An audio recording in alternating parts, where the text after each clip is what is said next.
सहना भवतु सहनौ भुनक्तु सह वीर्यं करवावहै तेजस्विनावधीतमस्तु मा विद्विषावहै।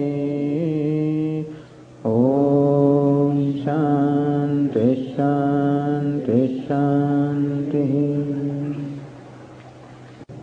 Read from the 5th verse on page 8.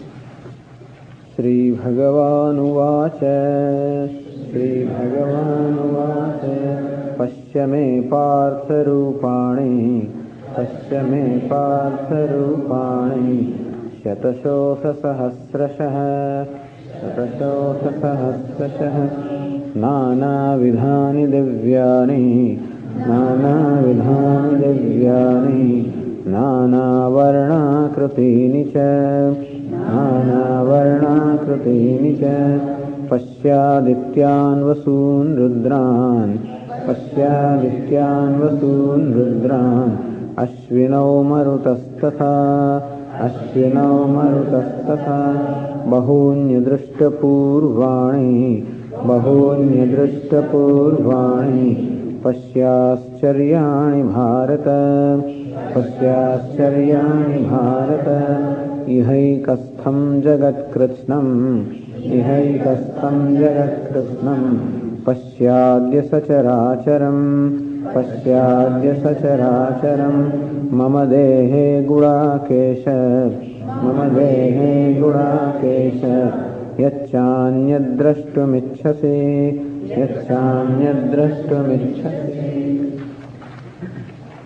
Shri Bhagavan Vacha, when Arjuna requested that drashtumicchami te rupam, O Lord, I am desirous, or I am eager to see that cosmic form of yours.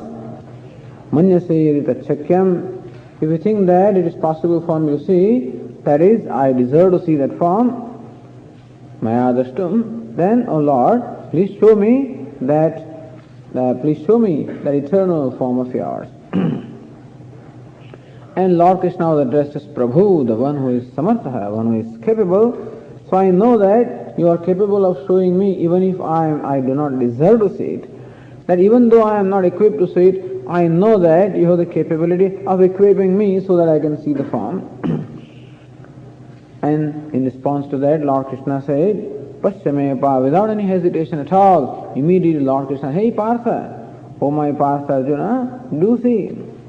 Shatashosa sahasrashah, may you see my forms in hundreds and thousands, meaning countless forms may you see. Nana vidhani divyani, these forms are all multifarious and divine. Nana varna krutini cha, of many colors and many forms, many shapes. Pasyadityan vasun rudran, and what are those things? Well, look at the Aditya, this is the class of gods. Aditya, the 12. Vasun, another class of gods, 8 of them. Rudran, yet another class of gods, 11 of them. Ashvinau, another class of gods, 2 of them. Marutaha, yet another class of gods, 49, so forth and so on. Bahuni, thus, Arjuna, you see all these gods. So people on the earth always want to see those heavenly beings, so now you can see them all. Bahuni, adushtapurvani, ascharyani, he bharata pasya. Hey Bharata, hey Arjuna, may also see many of those wondrous things that have never been seen before by you or by anybody on this earth. Those wondrous things also may you see. Where are you going to see? Iha, right here.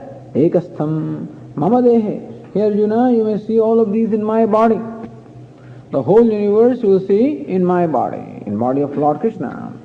Ekastham, all compacted sort of, all accommodated in just one place in my body. Otherwise you have to go round the world to see the whole universe. How long will it take if you have to go round? Even if Lord Krishna shows the whole universe and Arjuna is able to see, still for him to see the whole universe you have to go crores of years you have to go around, but no. Here right in my body you can see everything. Pasyadya, right now you see. Will take no time. Adya means right now. May you see here in my body itself the whole universe focused or concentrated. Sacharacharam, consisting of chara and achara, consisting of moving and non-moving beings. Mama dehi gudakesha, Arjuna is addressed by Lord Krishna in the 7th verse, Gudakesha. One simple meaning of Kesha means hair. Gudakesha, one who had very thick and beautiful hair. That's how it is. So beautiful. Arjuna as a person also is beautiful. Gudakesha. Gudakayaha Ishaha. Gudaka means sleep. Gudakayaha Ishaha. Arjuna is called Gudakesha because he had mastered sleep. So it was up to him when to sleep and when not to sleep. It's not that sleep would overtake him, but he had mastered the sleep. Arjuna was a very diligent student also. Even in those days of students, when they were learning the archery and this weaponry from the teacher Dronacharya, when other students princes would sleep, he would keep awake whole night and keep on practicing whatever he has learned. And at night also would practice shooting his arrows without actually seeing the object, just by the sound. And that way he really perfected the art of archery and weaponry.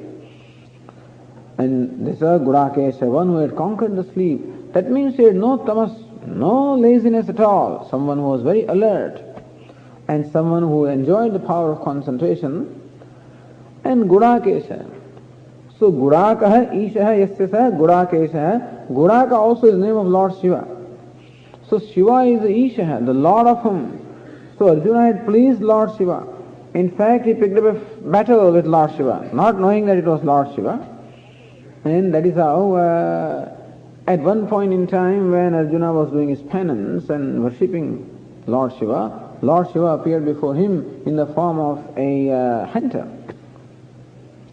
And so the hunter's dog was barking, and Arjuna was getting disturbed, and so he shot some arrows in such a manner that the dog's mouth was just filled with arrows. He was not killed, nothing happened to it, but he could not bark.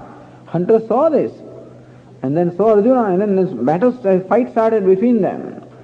And so Arjuna gave a tremendous fight. He did not lose. Ultimately it turned out that this hunter was none other than Lord Shiva. And Lord Shiva was pleased with Arjuna's valor, and he was given a great weapon called Pashupatastra. Every god has his own weapon. And so Brahma has Brahmastra, all invincible weapons. So Lord Shiva is Pashupatastra, Lord Shiva is called Pashupati. So that weapon, Pashupatastra, he gave to Arjuna. So this is by uttering this name Gudakesha, Lord Krishna brings all of these, to memory, that this Arjuna, you are like this, and therefore you do deserve to see this form.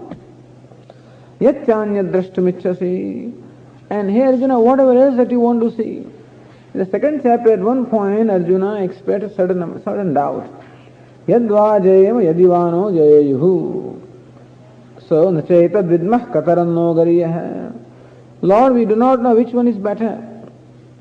Yadva jayam yadivano jayayuhu. Whether we shall win or they will win.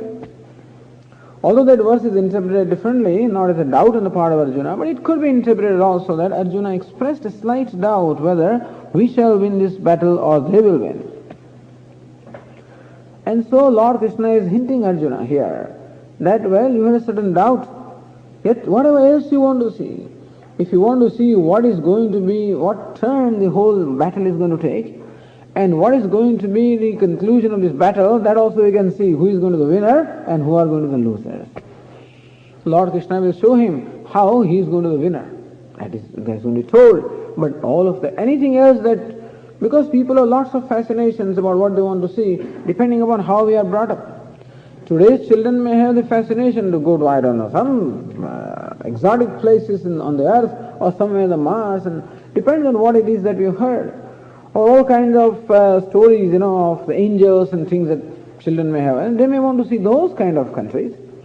So Arjuna also has heard about heavens and heard about many things.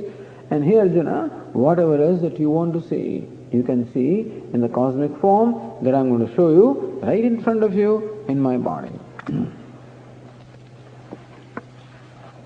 And then in the 8th verse, Lord Krishna says,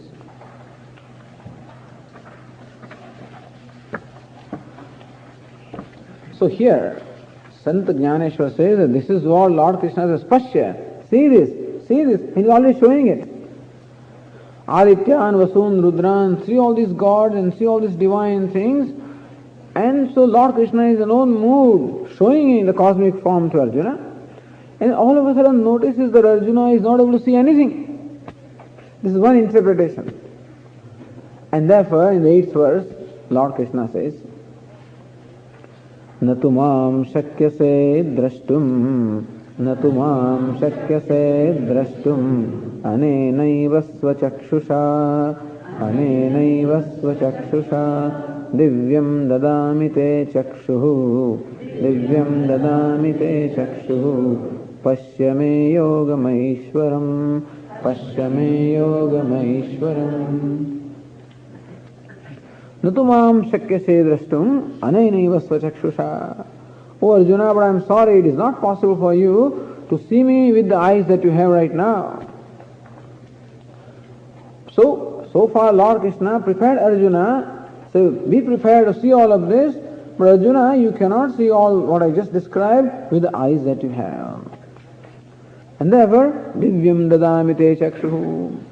Arjuna had already hinted that you are the Lord, and therefore nothing is impossible for you.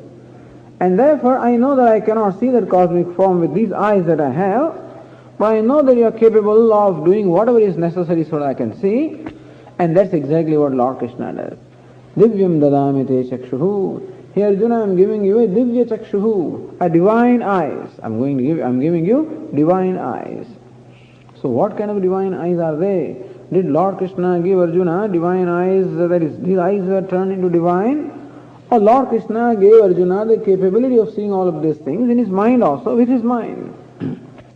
Whether Arjuna saw everything in his mind, or Arjuna saw is an objective reality in front of him, the general opinion is that Arjuna saw everything in front of him. And these very eyes were turned into what we call the divine eyes. So Arjuna was at this time given the capability of seeing that which cannot be seen by the human eyes. Therefore, even when Arjuna saw this cosmic form, nobody else saw it. So cosmic form was there before Arjuna, in front of Arjuna, but Arjuna had this divine eyes, a gift of divine eyes, so he could see it, nobody else could see it. Divyam dadami te chakshuhu. I am giving you this divya chakshu, divine eyes. They use this word divya chakshu, divine eyes, in terms of jnana chakshu. Sometimes they use the expression jnana chakshu, the eye of knowledge. So Lord Shiva's third eye in the forehead is the eye of knowledge. So these two eyes are there with which Lord Shiva sees everything that we see. What we call the vyavaharika satta, this world. But then that's not enough. So what the wise person sees is not merely the names and forms also, but he sees what is substratum of the names and forms, asti, bhati, priyam. So that also he sees. If you only see the names and forms, well then of course there is duality. But when we realize that every name and form is really being in Satchit Ananda. So one may say that with the third eye, Lord Shiva also sees Satchidananda as a very non-dual substratum, of which the entire universe of names and forms is a play. Like one looking at the ocean as nothing but one water, and looking at all the waves in the ocean as a play of that water, and so also Lord Shiva, the wise person, sees the whole universe as nothing but Satchit Ananda, and all the names and forms as the manifestation of the Satchit Ananda. As for the third eye symbolizes, there's also the eye from which the fire emerged, and it burned Kamadeva, who is a lord of passion, who stands for ignorance. The idea is that the fire stands for fire of knowledge that burns the ignorance, and all the passion and everything that is born of ignorance. So that is called Jnana Chakshu, that is called the eye of knowledge. Here that is not the eye that is given to Arjuna. That means the eye, the special eye that is the faculty of seeing that Arjuna is granted, is not to be able to see Brahma. So these eyes are somewhat different. Not like the eyes that we have with which we can see the earthly things, nor the eyes that the wise person has with which he can see Satchidananda Brahma, but these are the eyes that therefore they are called divine eyes with which Arjuna could see the cosmic form which could not be seen by anybody else with the regular ordinary eyes. So, Pashyame Yogam Aishwaram. Here Arjuna, see my Aishwaram Yogam. So see my this form, the lordly form. Yogam. Yoga means that which is impossible, that which makes impossible possible. And so Lord Krishna is Yogeshwara or Yogeshwara, makes impossible also possible to show Arjuna the cosmic form.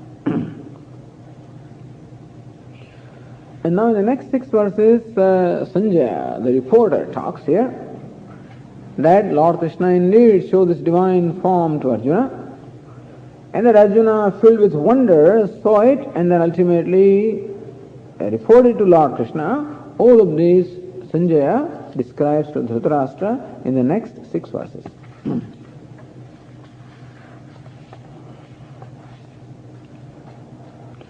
Sanjaya uvacha eva muktva tato rajan mahayogeshvaro harihi darshayamasa parthaya paramam rupamaishwaram evam muktva, having spoken thus, that, hey Arjuna, well, you cannot see my form with your regular eyes, but I am going to give you this divine eyes, and then thus, see, behold my universe, the cosmic form, having stated thus, tataha, thereafter, hey Rajan, so this is Sanjaya addressing King Dhritarashtra, hey Rajan. So having given Arjuna this divine eyes, then, hey Rajan, O king, Mahayogeshvaro Harihi, so Lord Hari. So Lord Krishna is the incarnation of Hari or Narayana. So this Lord Narayana or Vishnu is also called Hari. Harati, the Harihi. So one who takes away, Harihi. That's how Lord Krishna is to take away things, he is to steal butter and things like that in that sense. But that only symbolizes. So when Lord Krishna steals away butter, that only symbolizes that so butter was stolen from his devotees, that from nobody else. All these cowherd women were all the devotees of Lord Krishna, and from their homes he used to steal butter. And therefore Lord Krishna steals from the hearts of the devotees all that is of the nature of attachment. And so Lord Krishna removes. He is called Hari because he removes the sins, he removes the ignorance, he removes all the sufferings from the heart of his devotees, therefore he is called Harihi. And by using these names or adjectives, Sanjaya is as though drawing attention of Dhritarashtra, look what you are up to. Here Dhritarashtra is a king, theoretically. Although basically it is son Duryodhana who is actually ruling, but theoretically Dhritarashtra is still the king. And it is said that at any one point now also, Dhritarashtra could have ordered, he was a blind king, he could have ordered that this war be stopped. He could have done that. And Sanjaya is actually he's a minister of Dhritarashtra, but still he has soft corner for the Pandavas also. And so the way he describes also is as though somewhat partial to the Pandavas. And also hinting to Dhritarashtra that you still have the time, the opportunity to call off this battle. So here also later on we will see the description as to how there is a hint to Dhritarashtra. Here also, Mahayogeshvaro Hari.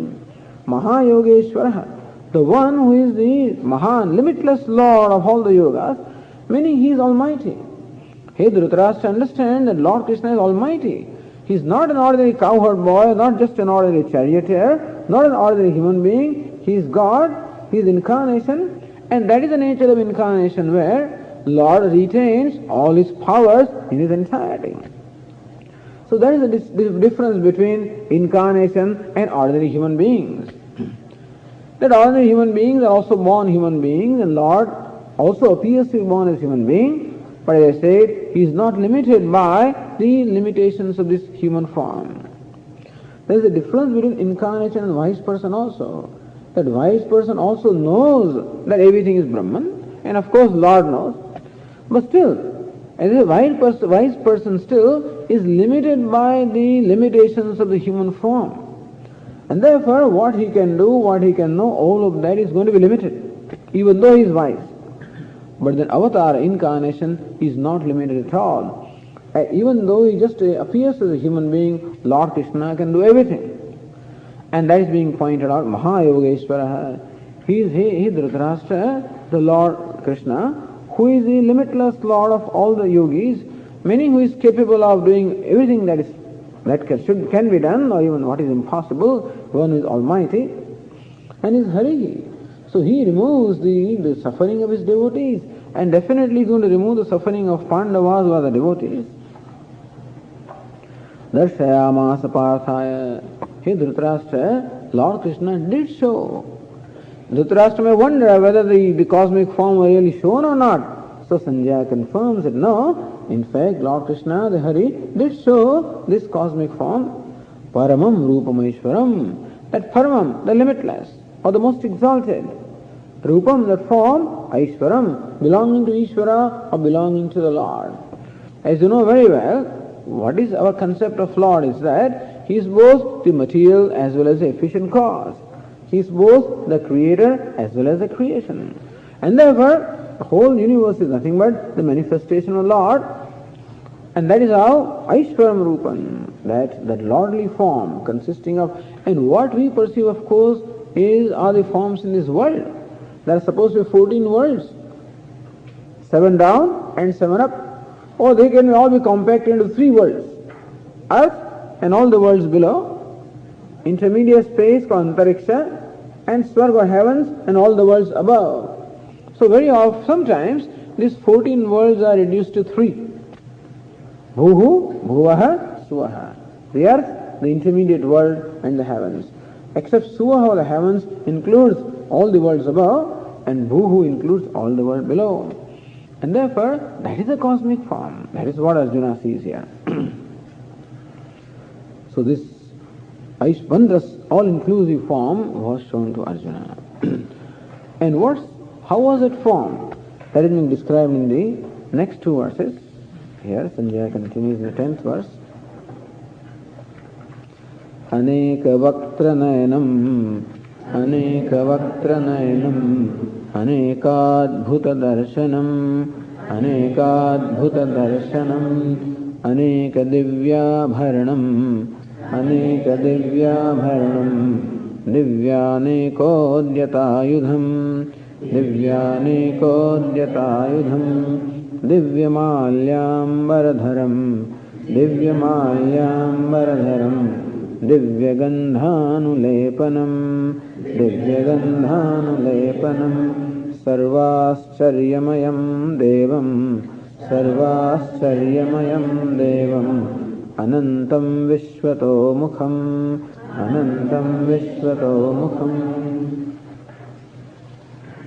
So this cosmic form of Lord consisting of aneka vaktrayanam, consists of countless mouths and eyes, countless faces and eyes. Aneka adbhuta darshanam, countless wondrous forms. So darshanam, where there are countless wondrous objects or countless wondrous forms. Aneka divyabharanam, where the Lord's cosmic form, where Lord was wearing countless celestial ornaments, not ordinary ornaments, but divya abharanam, celestial or divine ornaments. Divyanekodyatayudham, there are countless arms, of course. In those arms the Lord is wielding a number of weapons. All the weapons are all lifted up. So udyata ayudham, divya aneka udyata ayudham. Udyata means lifted up. Ayudham, the weapons. So number of divine weapons that are lifted in his hands. So he saw this form with number of arms, countless arms, in which the divine weapons were all uplifted. Weapons were there. That means ready. Because later on we will be, as Arjuna will describe, in the beginning you can see that this whole form is very beautiful, very charming, and slowly it's going to turn into very frightening form. But right now it is very beautiful. All beautiful faces and beautiful eyes and beautiful ornaments and garlands. Divyamalyam varadharam. Also there are many celestial garlands, ambara, celestial garments. Divyagandhanulepanam, and also anointed with celestial scents, So anointed with special sandal paste or special scents, fragrances. sarvascharyamayam, that it was wondrous in all ways. Devam, the resplendent. Anantam, the infinite. Vishwadomukham, with the faces everywhere. So these are four form with the faces everywhere, infinite, resplendent, and possessed of countless wondrous sights. This is what Arjuna saw. How could Sanjaya see this? Because Sanjaya didn't have that. Sanjaya had also divine eyes. Sanjaya was given the special eyes also. See, Sanjaya is a minister of Dhritarashtra. Dhritarashtra is a blind king, and he had the desire of seeing this battle. Or he wanted to know what's going on in the battlefield. So Vyasa, he offered Dhritarashtra, all right, I'll give you the sight so that you can see. You can, for your own sake, you can go to the battlefield and see what's happening there. He says, no, I can't see that. So all right, then the arrangement was made when Sanjaya was the minister, who was given very special eyes, like Arjuna is given. So Sanjaya also was given. So sitting in a palace, he could see what is happening in the battlefield. Not only he could see, but he could hear. Not only he could hear, he could know what was being thought. So Sanjaya also was gifted for this purpose with very special ability to perceive. And so he also saw that form. Sanjaya also saw. Which Sanjaya will report at the end of Bhagavad Gītā, that I still remember the wondrous form of Lord Narayana. I still cannot forget it. And my hairs still stand on my body when I think of that form. So Sanjaya also saw it, Arjuna of course saw, and Sanjaya also saw that. So this form is resplendent. So what was, this was an effulgence. How was the effulgence of this form? So in the 12th verse, Sanjaya tries to describe the form was resplendent, effulgent. So how effulgent it was, Sanjaya tries to describe that by giving some kind of a comparison. So in the 12th verse we are told, Devi Surya Sahasrasya Bhaved Yugapadutthita Yadi Bhasadrushi Sasyad Bhasastasya Mahatmanah.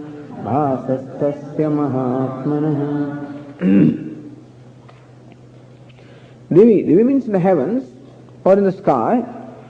Surya Sahasrasya. Sanjaya says Surya Sahasra. Surya means the sun.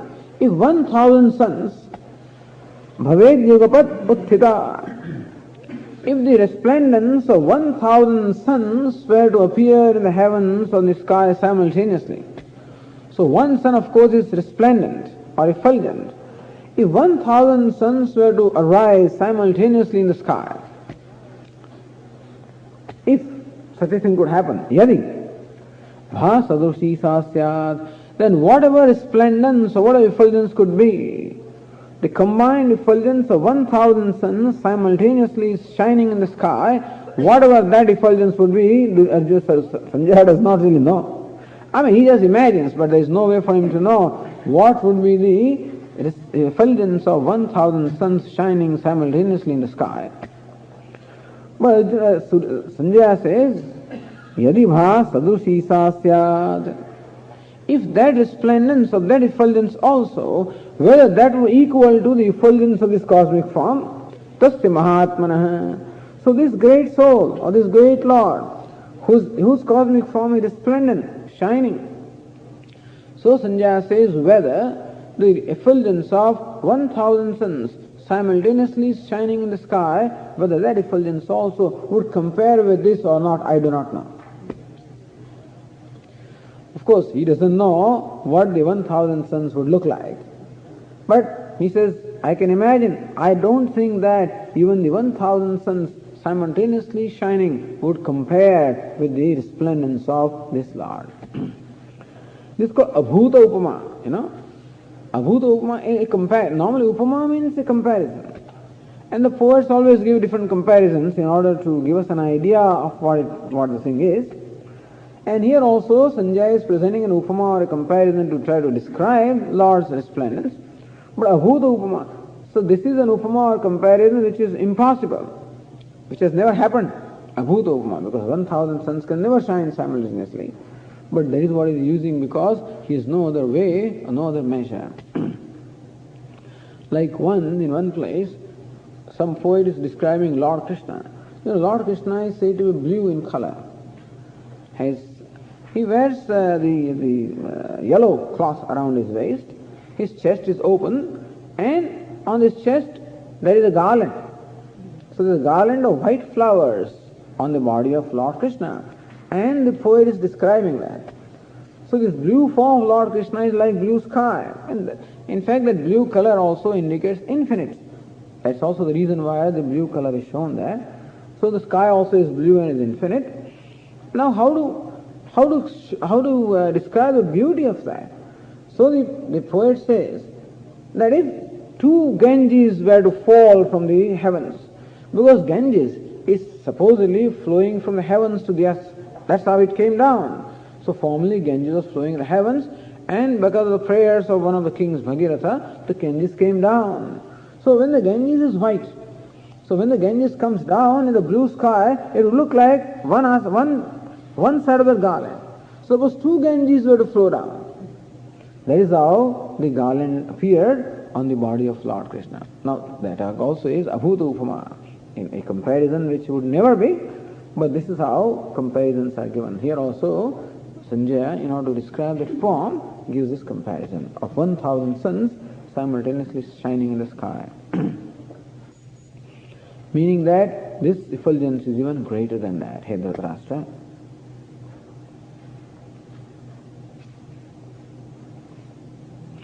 And Lord Krishna had told Arjuna that, hey Arjuna, may you see this whole universe in my body, in one place. And this is what in fact was seen, that is said in the verse 13. Tatraikastham jagat krishnam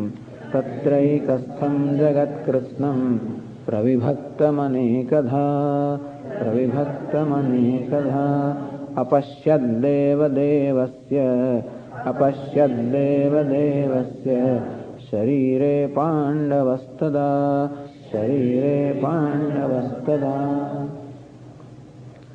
Tatra Krishnam Jagat, the entire creation, ekastham, located in one place. There, apashyad devadevasya sharire, in the body, devadevasya. So Lord Krishna is described as Devadeva, the God of all the gods, or the Lord of all the lords, or the one who is worshipped by the gods also. So Deva means one who is worshipped. Devadeva means one who is worshipped by the gods also. Or Devadeva. All these are called Devatas, like sun and the moon, all of these are called Devatas. And similarly in our body, all of organs of perception and action also are called Devatas. Devata is the one who is resplendent, one who illumines. Like the sun is a Devata because it illumines, moon also illumines, fire also illumines. Our eyes also illumine the forms, and the ears illumine the sounds, therefore the deities are called Devatas. He is Devadeva. He is the God of gods. So one because of whom these Devatas also shine. As we chant while showing the light to the Lord, na tatra suryo bhati na chandratarakam nema vidyato bhanti kuto magni tameva bhantam anubhati sarvam. When Lord shines, the whole universe shines after.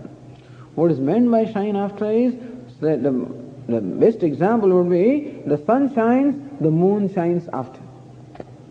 So moon also appears to shine and illumine, but that is the borrowed light. So the one who does not know the moon would think that the moon is self-effulgent, but in fact the sun shines, the moon shines after. So also we feel that the sun and the moon and the fire, all of them shine, they illumine the world, but in fact they shine in whose light? So they shine when the Lord shines. In short, they are also shining in the borrowed light. Therefore, Mahadeva, Lord Shiva is called Mahadeva, the great God. Or here Devadeva, the God of gods, meaning the one because of whom the gods also shine. Or in our body also, as we said, all the organs of perception and organs of action are called Devatas. So they also shine. As the Upanishad says, Chakshusha Chakshuhu, Shrotrasya Shrotram. So self is described as the ear of the ear, the mind of the mind, the eye of the eye. Meaning one because of whom the ears are able to hear, the eyes are able to see, the mind is able to think. In that sense also, Deva Deva, the one because of whom the Devatas are also shining. Or Deva Deva, one who is worshipped even by the Devatas. Meaning that the Devatas are whom we approach. We approach different Devatas for solving our problems. Like we go to the Surya, if you have a problem with the eyes, worship sun, Then because he is the presiding deity of the eyes, and there are cases when the eye diseases are cured with the worship of sun, and like that.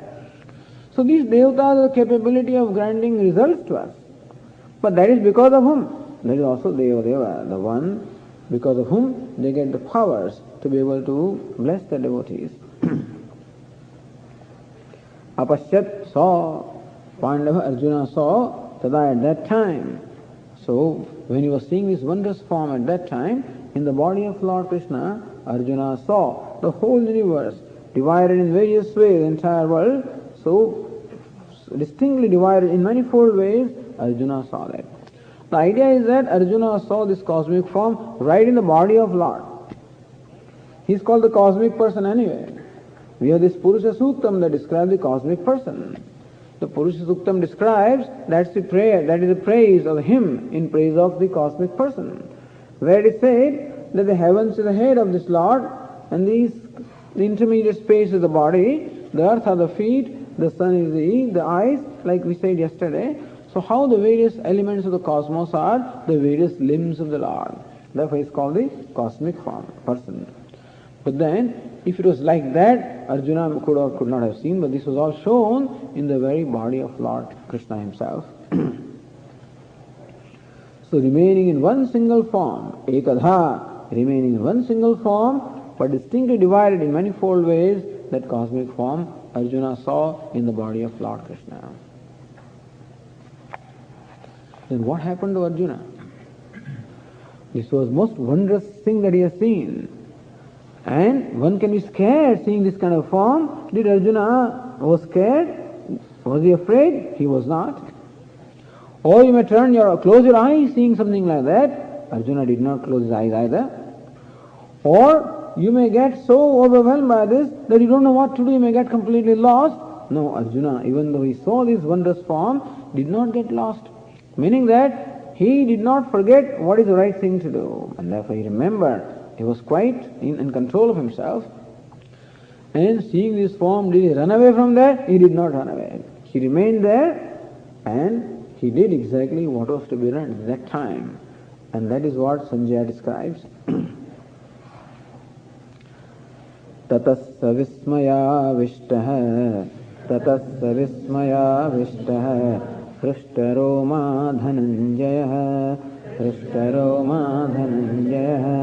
प्रणम्य शिरसा देवं कृताञ्जलिरभाषत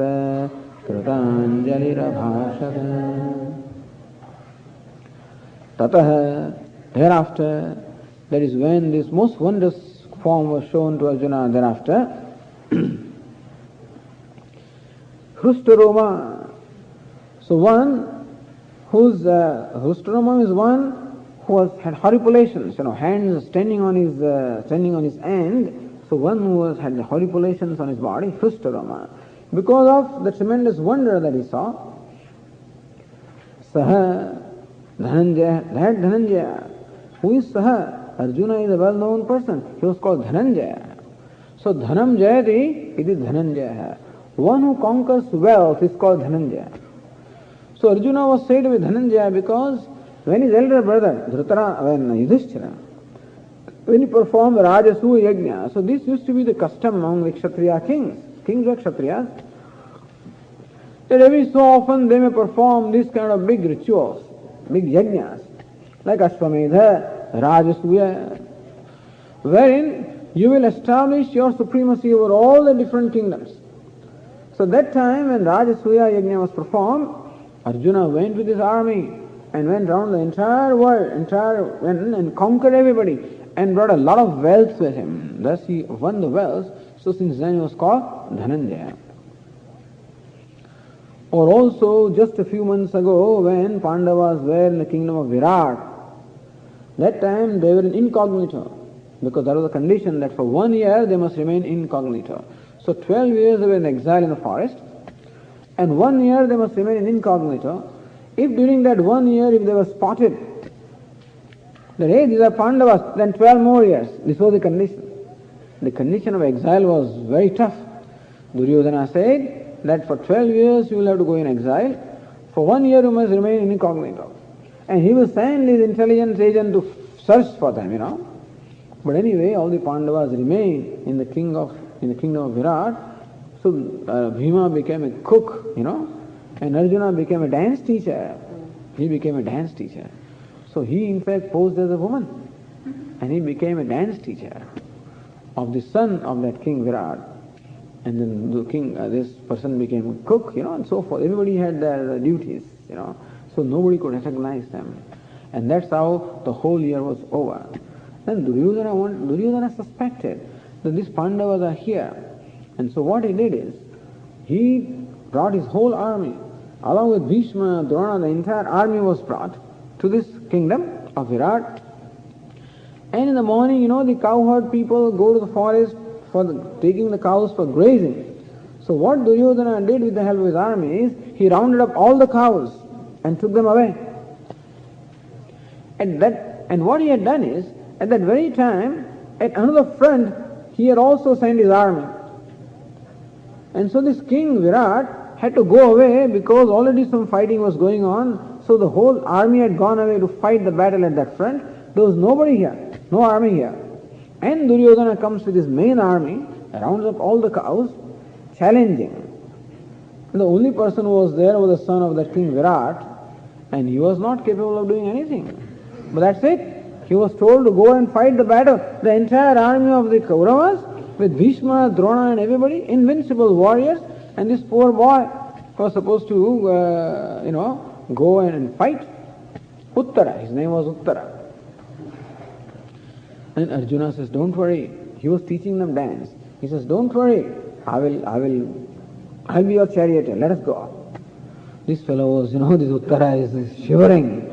But Arjuna goes, takes him in the chariot. But then both of them, the chariot comes and he stopped there under a big tree where all the weapons were hidden. Except 1 year is complete now. So 1 year is complete. That Arjuna had counted. So today actually he could expose himself as Arjuna. So what he did is, he recovered all the weapons from the tree, he put on his, warrior dress and all the weapons, and he says to Uttara, you become charioteer and I will fight. And that's how he went to the battlefield. And single-handedly, he drove away the entire army of Kauravas. Same army which is, in fact, the same army that is facing today. And says, I don't want to fight. That very same army, just a few months ago, he had faced and driven away. You know how he started his battle? Because armies are very big, and therefore you don't even know the opponents. You can't even see them properly. So the way Arjuna started is, he sent 2 arrows. One arrow fell at the feet of Bhishma. Other arrow fell at the feet of Dronacharya. So both are Bhishma is his grandfather, great-grandfather, and Dronacharya is a teacher. So he sent 2 arrows, offering his prostrations to both of them. Because when you start this kind of a thing, you must always offer prostration to your, elders and whatever. So he sent 2 arrows. And 2 arrows came to him also. From Bhishma, they recognized who is on the other side. When these arrows came like that, Bhishma and Drona knew who they are fighting against. And they also sent 2 arrows. They just passed above the head of Arjuna, giving him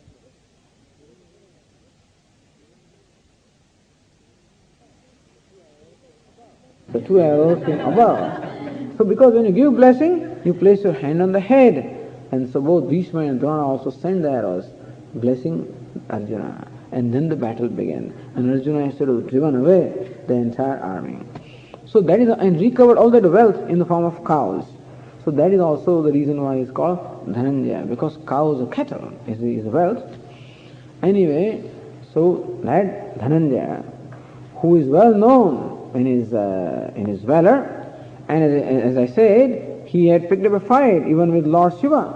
and then given a fight to him, so that Dhananjaya, Sah Dhananjaya, Vismayavishtaha, overwhelmed with awe, Vismayavishtaha, Hrushtaroma, with his hair standing on the end, Dhananjaya, Pranamya, Prakarshena, Namya, Namanam Krutva, Pranamya. So he bowed down. To bow down, so pranam. So namaskara is of course offering the salutation, but pranam means he offered his salutation with his head, meaning the head touching the ground, pranamya, shirasa pranamya. So bowing down with his head touching the ground. Devam, so prostrating to the Lord, Krutanjalihi, with his hands folded like this, Abhashata, this is what Arjuna said. So Arjuna, seeing this most wondrous and most overwhelming cosmic form, with tremendous excitement, his hair standing on the end, he folded his hands, offered his prostration with the head, folded his hand, and this is what he said to Lord Krishna. And from that verse on now, what Arjuna told Lord Krishna, his description begins. So he describes the form that he sees in front of himself. And that description begins from the next verse. Let us read the first verse, the 15th verse.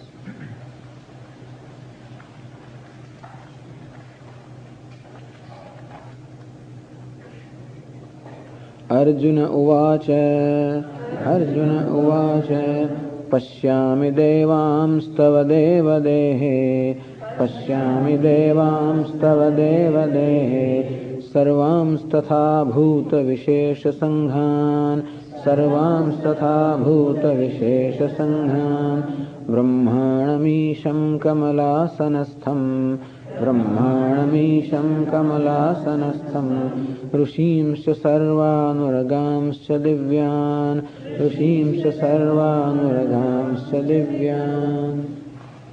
Arjuna said that, O Lord, meaning confirming that, O Lord, the cosmic form that you are showing me, I am seeing that you have given me this divine eyes, and with that, this form that cannot be seen by anybody, indeed, I am seeing it.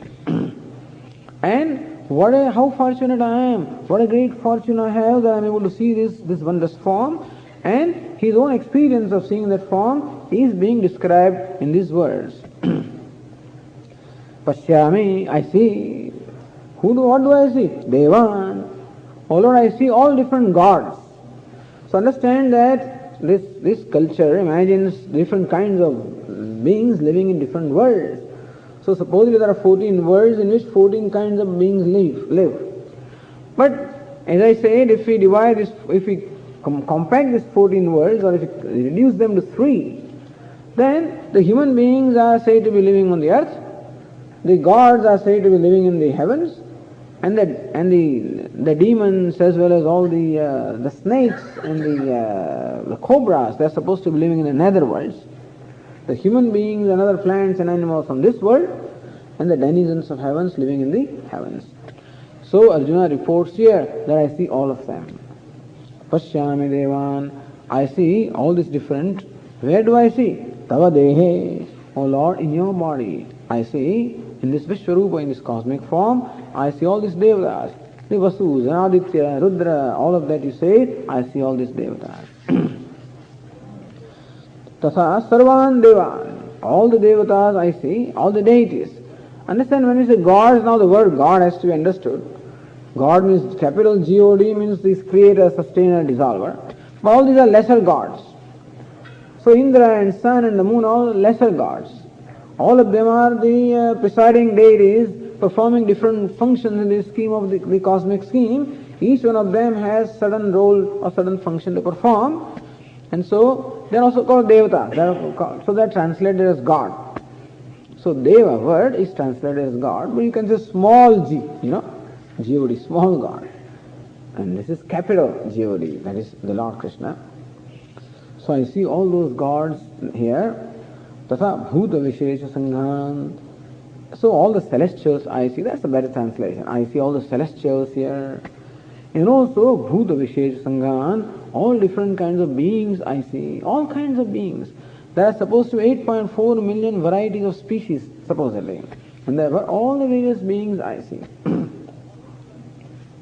And what else do I see? Brahmanam. I see Brahma, the creator. In fact, when you say Devatas I see, then Brahma also is included. All the celestials includes Brahma. So there is this trinity. Brahma, Vishnu and Mahesha. So Brahma the creator, Vishnu the preserver, Mahesha the destroyer. Of that I see Brahma. Means you may imagine that other celestial beings are also seen. I see Brahma. Isham, who is the... So Brahma is where, he is in the 14th world, 7th heaven. Bhuhu, Bhuvaha, Swaha, Maha, Janaha, Tapaha, Satyam. In Satyaloka, Brahmaloka, Brahmaji lives. So when Arjuna reports that I see Brahma, that means that he sees everything up to Brahmaloka, the 14th world. So I see Brahmanam, Brahma is the creator. Kamala Sanastham. So Brahmaji is said to be seated in a lotus seat. Both ways. Brahmaji is said to have emerged from the lotus. So first lotus emerged from the navel of Lord Vishnu. So Lord Vishnu is supposedly reclining on his serpent bed. At the time of creation, the lotus emerges from the navel of Lord Vishnu, and then Brahma, the creator, appears there. So Kamala Sanastham. So Brahmaji, who is seated in the lotus, or Brahma is said to be residing in his Brahmaloka on Mount Meru on a certain... There are a lot of descriptions there. There's a Mount Meru with so many peaks, and different gods live in different peaks. So on one of the peaks, Brahmaji also is there in this lotus seat. Brahmanamisham Kamala Sanastham.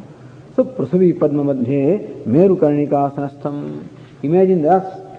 So there is an imagination here that only in the middle of the earth there is what we call the Mount Meru. So earth is imagined to be like a lotus. In the middle there is Mount Meru. On the top of Mount Meru, this Brahmaji is said to be living. So that is also Kamala Sanastham. Rushimsa Sarvan. I see all the Rishis, all the sages, Vasishtha and all the sages I see. Vasishtha, Vishwamitra, Vamadeva. So people want to see these sages because we hear about them. I see them all. So sages are on the earth. So he sees this world where all these human beings are there. He sees the heavens where these different celestial beings are there. Urgam Sadivyan. And the celestial snakes I see. The snakes are supposed to be living in the nether worlds. So thus Arjuna says that I see all the three worlds. The heavens, the earth, as well as the nether world. Meaning that I see things that are very far away. Heaven is very far away. Nether world also is very far away. And then different in times also. All the rishis are not right now, but he sees them all. It means that Arjuna is able to see things that are different away from him in time and away from him in place. And away from him in the upadhi, in the qualifications also. So all of that Arjuna says, O Lord, by your grace, I am able to see all of this with the help of the divine eyes that you have given to me. Okay, we'll continue. Om Purnamada Purnamidam Purnat Purnamudachyate Purnasya Purnamadaya Purnameva Vashishyate. Om Shanti Shanti Shanti. Shankaram Shankaracharyam Keshavam Vadarayanam Sutra Bhashya Krutau Vande Bhagavantau Punah Punah Ishvaro Gururatmedi Murti Bheda Vibhagine Vyomavadvyapta Dehaya Dakshinamurtaye Namaha. Om Shanti Shanti Shanti. Hari Om. Shri Gurubhyo Namaha. Hari